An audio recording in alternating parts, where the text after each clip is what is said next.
Hey guys, what's up? It's your boy D Swag, and this is my review of Dancing with the Stars season 25, week 4, which was most memorable year. Uh, Slight apology, I did not get to do a video for Latin night, which was week 2, the second night, and last week, which was Guilty Pleasures week. I was in Florida with my family. But I'm back now, and I should be back on track with me doing these videos. So excited, and let's get started. First up this week, we had Frankie and Whitney, and they danced the quick step. And his most memorable year was 2017, where he was comfortable in living in the moment. I did not realize before Monday night that he was having memory loss issues. I did know that he's been dealing with some health issues the last few years. That's why we really haven't seen him in the public eye that much. But I thought his story was incredible. His girlfriend or fiance, she writes down what they do every single day, so that she can relate it to him, so he doesn't forget. Thought that was the most adorable thing ever. It was so much fun. To his dance this week, I thought it was really good. It was pretty good. I thought he was a little stiff in his frame, which is nothing new for him. But I felt like he was. I know the quick step is supposed to have like the motion and supposed to flow really nice. I thought that he was on his tiptoes a lot, maybe because he's a shorter guy. But overall, I was really pleased with him, and I think what I appreciate about Frankie is that he's working hard every single week. There's no doubt in my mind that he wants to be there, and it comes across on television. So I appreciate his hard work. And he got 8s from all the judges for a score of 24, which I think at the end of the night, a lot of couples got 24s, which doesn't bother me, because you could say that this person dances better than this person's dance. They shouldn't get the same score, but you should not really compare the couples if they're not dancing the same style. It should be based on what that couple is doing that night. So I was fine with the 24, and good for them. And I hope to see a lot more of him as the weeks progress. Second, we had Terrell Owens and Cheryl, and they danced a Viennese waltz. And I think his most memorable year was 2012, when his grandmother died.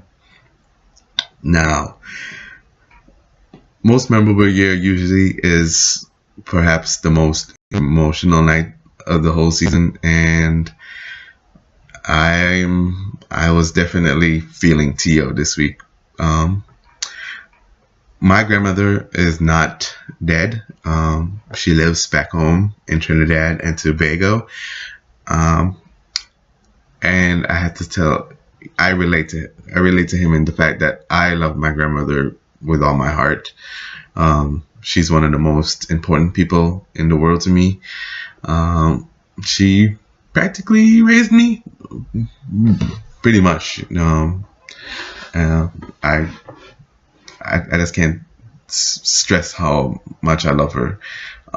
Even to this day, I don't get to talk to her as much as I should, but I hope that she knows that I really love her. And I have to say, I know a lot of people are not feeling Tio because his cockiness is definitely apparent, or has been apparent in previous weeks. But I thought that he was so much better this week. This was probably his best dance. He was more vulnerable. He was more open.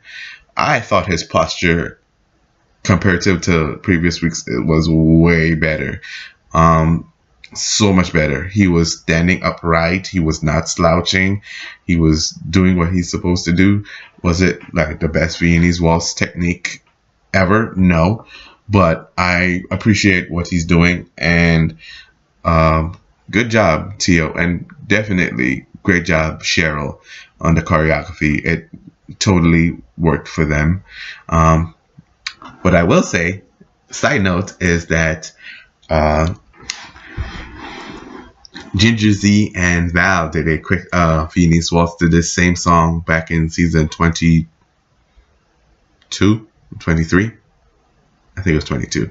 I don't love this routine as much as that routine, but I definitely did appreciate it. That Whitney Houston song is fantastic. So, off that little side note. So good job, T.O. And he got an 8 from all the judges for a score 24. So his best score, and I look forward to seeing how he progresses. Up next, we had Nikki, Bella, and Artem, and they did a contemporary. Her most memorable year is 2016, when she was making her comeback from neck surgery. It's no secret, I am a WWE fan. I love wrestling. I watch Total Divas and Total Bellas, so I know her story. I know how tough it was for her. So to see her come when she came back, I think she came back at SummerSlam last year. It was a huge accomplishment for her, and I never doubted that she wanted to come back, because she's a tough girl. And what I will say this week is that the contemporary was strong and powerful, and pretty much everything I expect from Nikki. I don't know what it is, but for some reason I feel like she's not giving over to the process as much as I want her to. She's not a bad dancer, but she's not great either. I think what she really needs to work on is living in the moment, and how should I put it? Work on emoting whatever the dance requires during the dance, because I still feel like she's very stoic and a little stone-faced in a lot of her performances. It's like there's no variation for me. I think if she wants to make it further, she needs to find a way to break through that guard that she has. But overall, it was really nice, and I really appreciate what they did. She too got all 8s from the judges for a score of 24. So good job to Nikki, and we'll see how she does next week. Up next, we had Nick Lachey and Peta, and they did a contemporary routine. His most memorable year was 2011 when he married Vanessa. They're adorable. He's a nice guy. He's very easygoing and just a regular guy to me, even though he's a celebrity. But I thought this dance was exactly what I expect from Nick. It was, for contemporary, it was stiff and nothing out of the ordinary. What I will say is I felt because of the story, he was a lot more open and honest with his emotions, and I could tell that he felt what he was doing. So kudos to them, and the choreography with Peta was gorgeous. So I'm happy for him, and he got a 8 from Carrie Ann, and 7 from Len, and then 7 from Bruno for a score of 22, which I think is his best score so far. So good job, Nick. He was in the bottom, not a shocker, because overall he's an okay dancer. Not great, not horrible, just okay. Up next, we had Lindsey Sterling and Mark doing a Viennese waltz. I think her most memorable year was 2016 when her father died. Another waterworks. I fell for her again. I really like Lindsey a lot. She's a very quirky girl. She's fun. She works really hard, and it definitely showed out through this beautiful Viennese waltz. Mark Ballas, I will sing his praises to the high heavens almost every single week. I think as a professional, he is one of the best. He knows how to highlight his celebrity's strengths to the fullest potential. And on top of that, he formulates things to make his celebrities look great. And I thought in this dance, everything flowed really nicely. The concept, amazing. The fact that he was wearing her father's hat and scarf made me lose it. The whole night I was saying Dancing with the Stars. He's like, don't do this to me. I'm telling y'all, it's like y'all making me really emotional, and I'm trying not to be. But she's such a beautiful dancer. Not a shot at Nikki, but unlike Nikki, I feel like whatever she's feeling at the moment comes through in her emotions. I could tell there was parts where she was kind of sad about dancing, about the loss of her father, but then there was times when, like when she went to the frame, she had this smile, and it, like, the dance, it like brought me down, but then it lifted me up, and brought me down and lifted me up. And that's exactly that's what you should do. You know, it's not all should just be one note. There should be layers to a performance, and I think she does that amazingly every single week.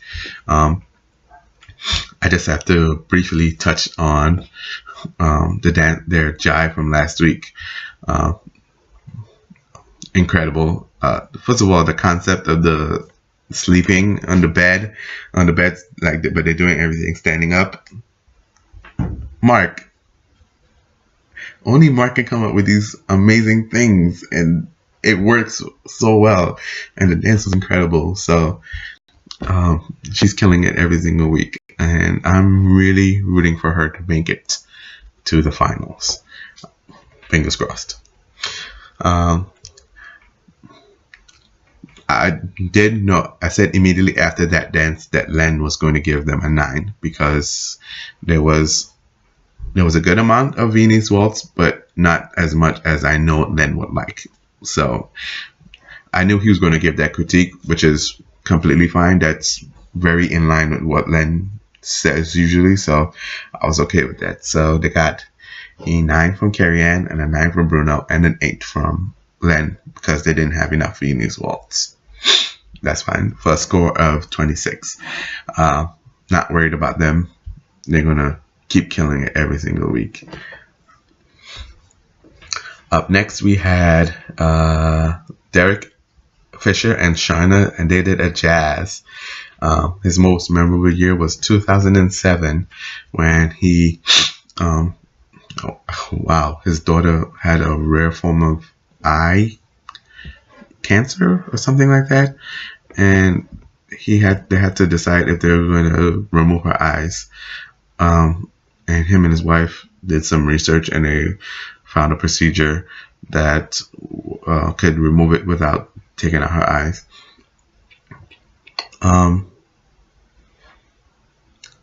Wow. I'm not a father. I'm not a parent. I cannot imagine having to make a decision like that. I give him kudos. He's a really strong, upstanding man.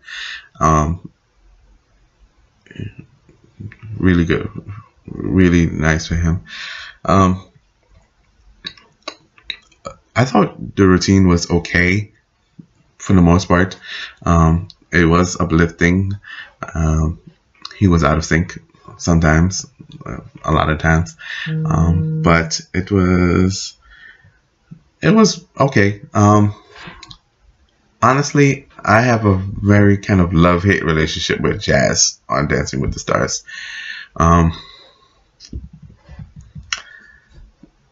It really depends on song and choreography and things like that. I can't fully explain it to you why I feel the way I feel, but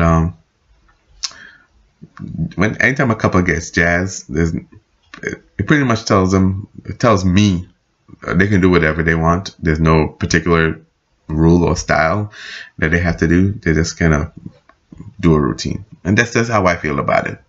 I will say, I initially thought that I I told one of my friends there's possibly like a handful. I could probably count how many jazz routines I like on one hand. But I did some research yesterday and today, and I realized that there's a lot more jazz routines that I like than I thought I did.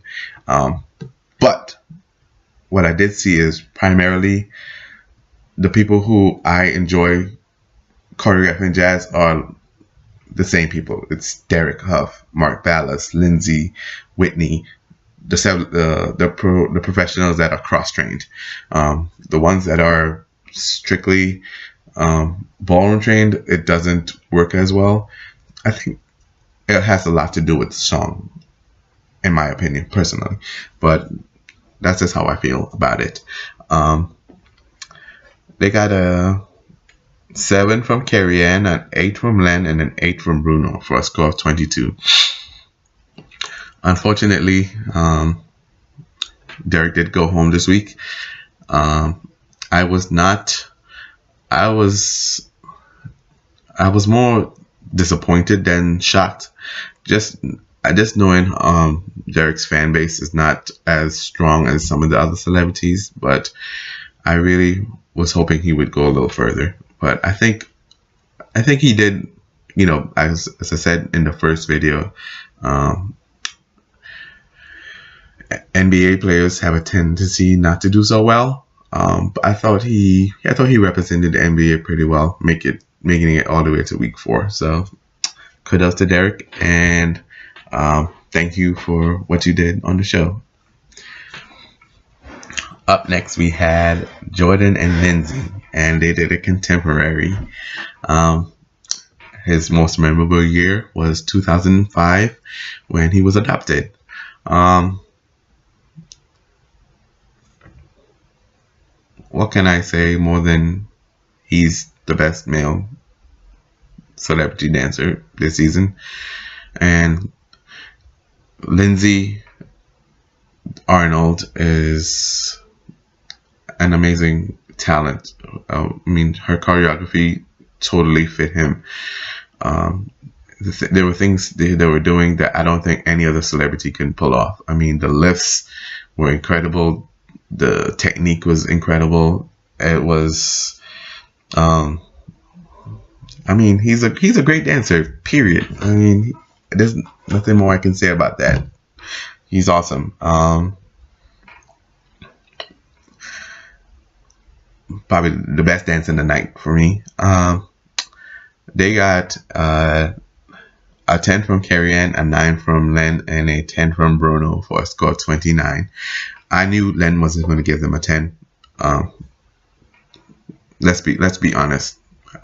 How often has Len ever given a 10 on a contemporary routine in the early weeks? I mean, he might be a little bit more lenient, like in the finals, but you know, he would quicker give a 10 to a Viennese waltz or a cha-cha than he would a contemporary. based on his judging criteria. So I wasn't disappointed. I just knew it was what it was. So keep on going, Jordan. I'm really proud of you. Up next, we had Sasha and Gleb doing the Foxtrot. I missed her pre-package, so I don't really remember what her most memorable year was. I just have to say about Sasha.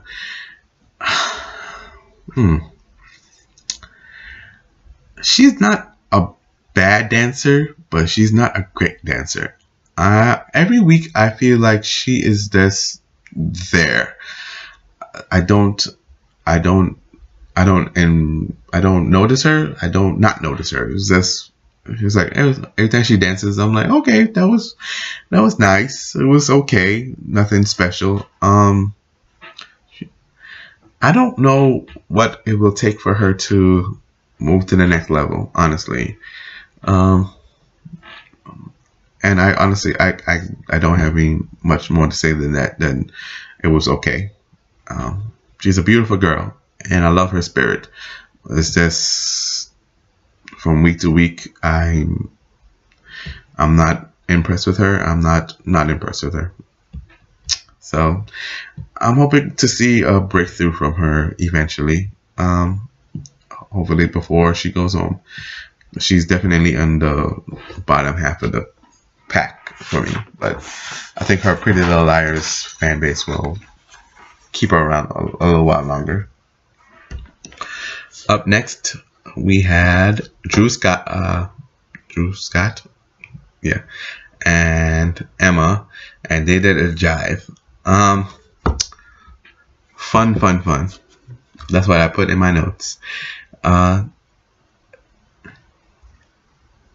week to week, I see improvement with him.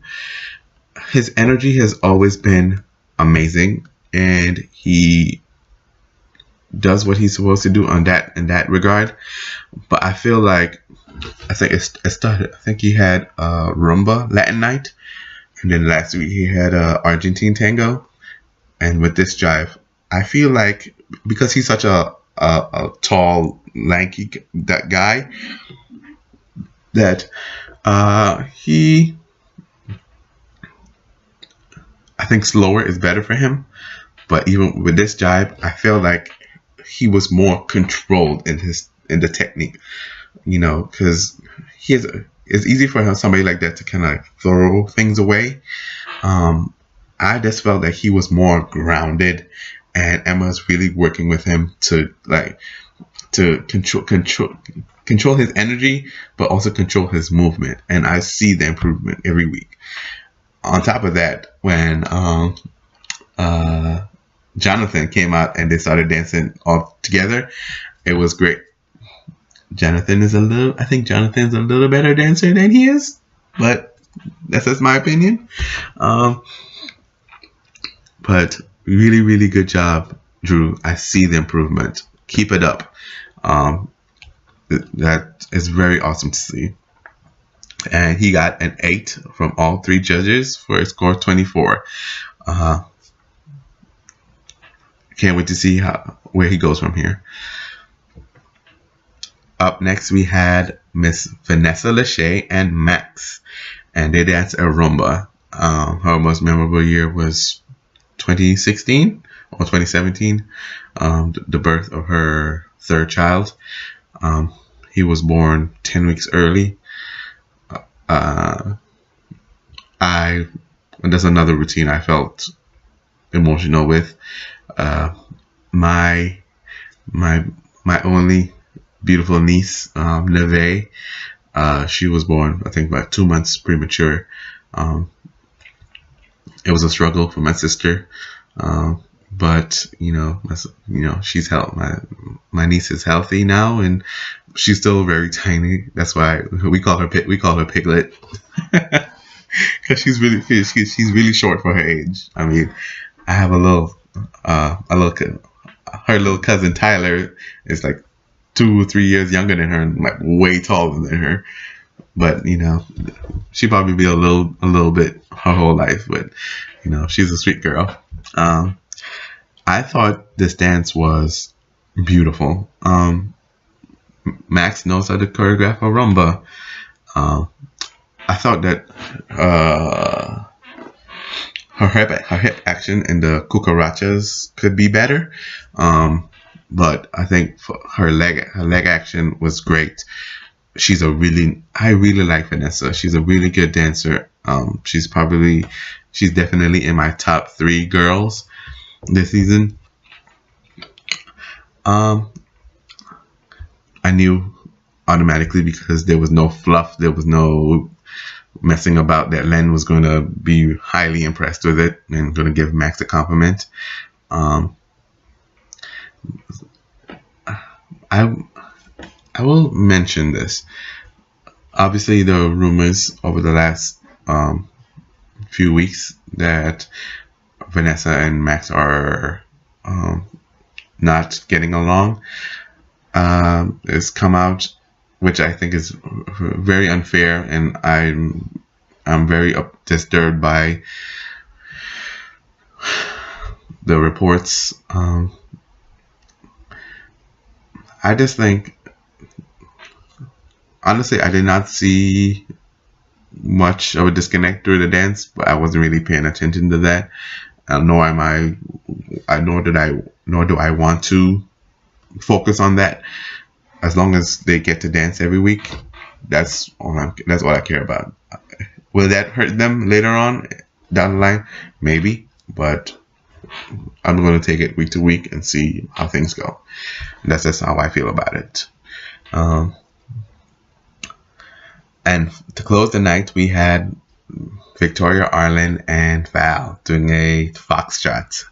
Her most memorable year was 2016 when she started to walk again. She's an inspiration. She's a beautiful girl. Her energy is amazing. In the same line with Amy Purdy and Noah Galloway and Niall DeMarco. I'm in awe every time I watch her dance. And for this dance to start off in the wheelchair and for the choreography to show kind of like her struggle learning how to walk, this dance uplifted me and made me sad. And I'm a huge fan of her, and she's gonna make it really, really far. I can tell. Whether she'll make it to the finals is up for debate, but Victoria has a fan in me from now on, and I can't wait to see where she goes from here. I much love Victoria. And Val, amazing choreography, man. I know he shaved this week for the routine. I prefer him with scruff, but you know, whatever he needs to do for the dance, good on him, man. And they got all 9s from the judges for a score of 27. So much love to Val and Victoria. As I mentioned, Derek and Nick were in the bottom, and Derek went home. So a sad elimination for me, but that's just the nature of the show, and things move on. And next week is Disney Week, which is one of my favorite nights ever. I was initially surprised they were doing Disney Week. They usually don't do Disney Week the fall season, but since Dancing with the Stars will be moving to one season, just like Strictly next year, I understand why. But I look forward to seeing what they do Monday night, and I should be doing a review for that next week. So if you can, give a like to this video, subscribe to my channel. I hope to be adding different content later on as I get more comfortable. And Any comments or opinions, please feel free to share them in the comment section, and let's discuss. I love discussing Dancing with the Stars.